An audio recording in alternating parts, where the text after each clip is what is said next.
Maki Rena! Maki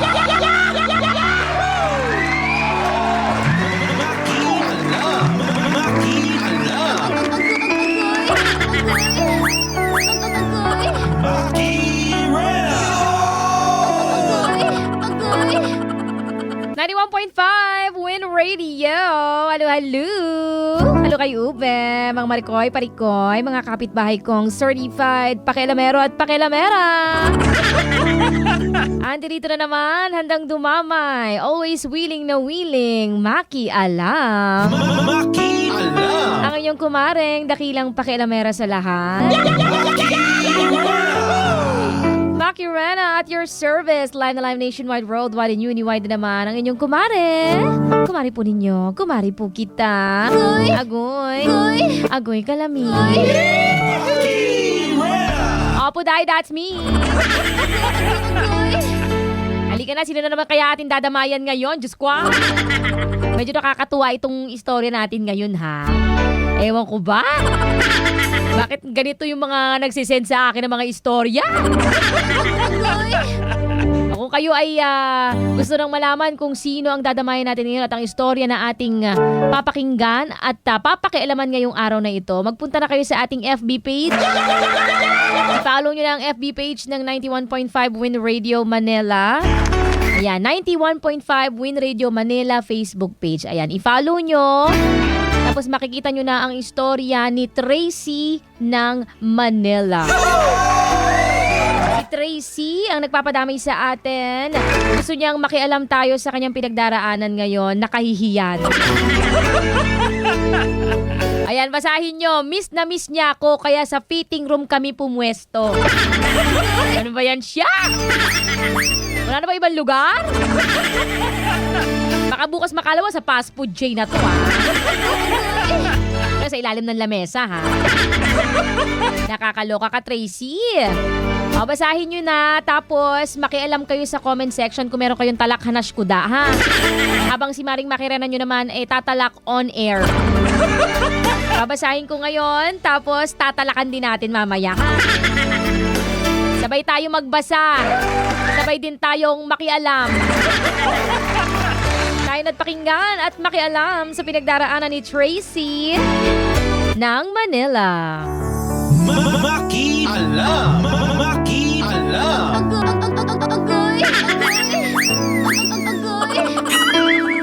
Maring Maki Rena. Magandang umaga, Mare. Tawagin niyo na lamang po akong Tracy. Tindera po ako sa isang stall ng RTW dito sa may tiyanggian ng amo kong Chinese. Noong nakaraang Martes po, wala yung amo ko sa stall dahil masama ang pakiramdam niya. Kaya ako lang mag-isa ang bantay sa stall ng araw na iyon. Hindi naman ako makapag-off kasi bawal. Kasi nga Christmas season.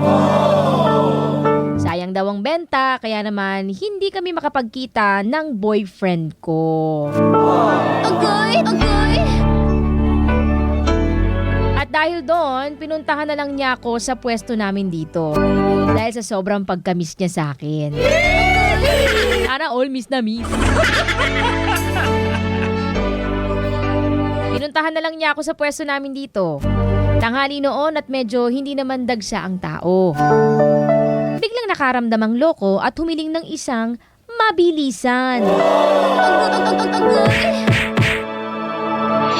Tumatanggi ako nung una kasi hindi naman pwede ka ako dahil walang bantay sa pwesto.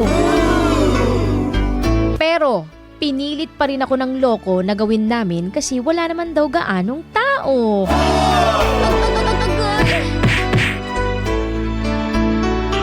Wala na akong nagawa, Mare. Diyos ko! Wala na akong nagawa, Mare, kundi pagbigyan siya sa kagustuhan niya. Sa maliit na fitting room, na kurtina lang ang tabing, doon namin isinagawa ng mabilisan ang aming pagkamis sa isa't isa.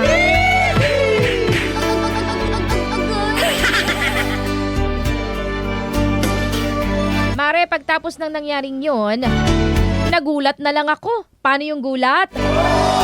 Ganon.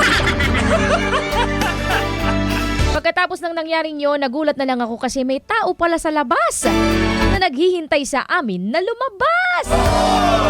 Agoy! Yung naniningil ng renta sa pwesto namin. Yun pala ang naghihintay. Ang sabi niya, nahiya raw siyang istorbohin kami. Kaya hinintay na lang niya na matapos kami. Diyos ko, mare! Grabe, ang hiya ko talaga.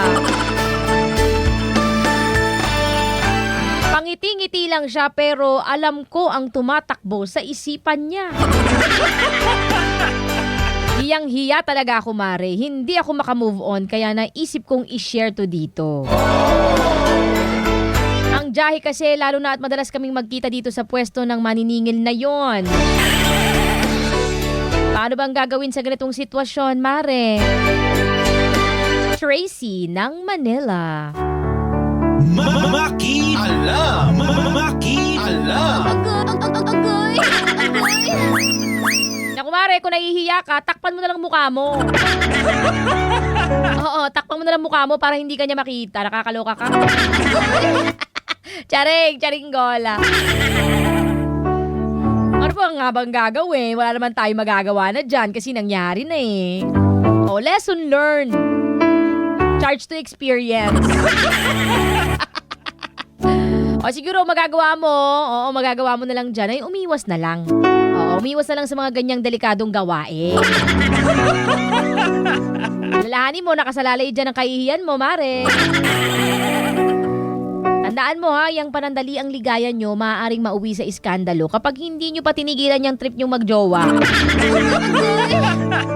At pakisabi naman dyan sa jowa mo ha, mamili naman ng lugar. Pigil-pigil din ka mo, be. Oo, alam ko may thrill. Oo, may thrill sa ganyan. Di ba? Siyempre, nakakakawa. May thrill. Exciting. Pero wag naman kama sa trabaho. Nakakaloka, utang na loob Ano naman sa trabaho, masisisanti ka pa sa mga pinaggagawa mo eh. Di ba, mare? Oo. Kaloka ka. O, tungkol naman dyan sa maniningil na yan. Nakakaloka. Tungkol dyan sa maniningil na yan, pabayaan mo na siya, ha? As long as hindi ka niya chinuchuchu sa iba, safe ka. Pero sana lang talaga, no? Hindi ka niya chinuchuchu sa iba. Pero syempre, hindi naman natin kontrolado ang utak ng ibang tao. Wala tayong magagawa doon. Basta ikaw, manahimik ka na lang. Oo, less talk, less beef steak. Beef steak to rin, nagutom na ako. Less talk, less mistake, ha? Mentras kasi na may sinasabi ka o nagre-react ka, mas makahalata ka na may ginawa kang kalukuhan. Ayun. O, dead ba na lang, mare? Dead Marulas, Batangas. Ganun. Minsan, the art of dead ma ang susi para maka-move on. O, ganun yun. Fake it till you make it. Ganyan. Magpatay malisya ka na lang. Magpanggap ka na parang walang nangyari. Ganyan. For sure, makakalimutan din naman yan ng taong yan. Oo. Hindi naman siguro 24/7. Ikaw ang laman ng isip niya, no? Iba rin naman siguro yung ginagawa at iniintindi, di ba? Kaya huwag mo na masyadong isipin, ha? Para makamove on tayo. At para ako rin makamove on na rin ako. Kaloka ka. O, huwag mo na uulitin, ha? Pakisabi sa jowa, pigil-pigil, kundi pipitikin ko yan.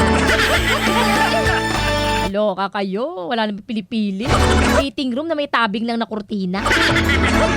Yes ko. Alam ko yung mga ganyan eh. Di ba kasi sa mga stall, may mga ganun pagka mag-fit ng damit yung bibili. May kurtina lang nakatabing. Manipis lang yun eh. So makikita talaga kayo. Yes ko. Para kayo nag-live show. Charing gola. Siyempre may mga impit na sound yan. May mga sound na, shh, huwag ka maingay. Alam ko yan. Kilala kita, mare. Ganyan ka. Maingay ka.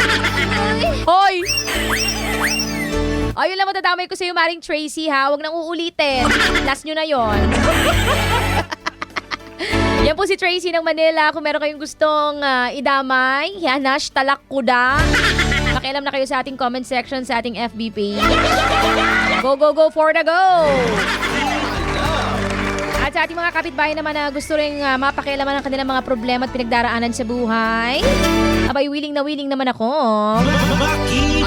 Makialam dyan. Mag-message lang kayo ng inyong mga stories sa ating FB page, 91.5 Win Radio Manila Facebook page, or DJ Maki Rana Facebook page. Ayan, mag-follow lang kayo ha sa mga FB page na yan at mag-message kayo ng inyong mga storya para ma-feature natin dito sa Maki Alam with Maki Rana.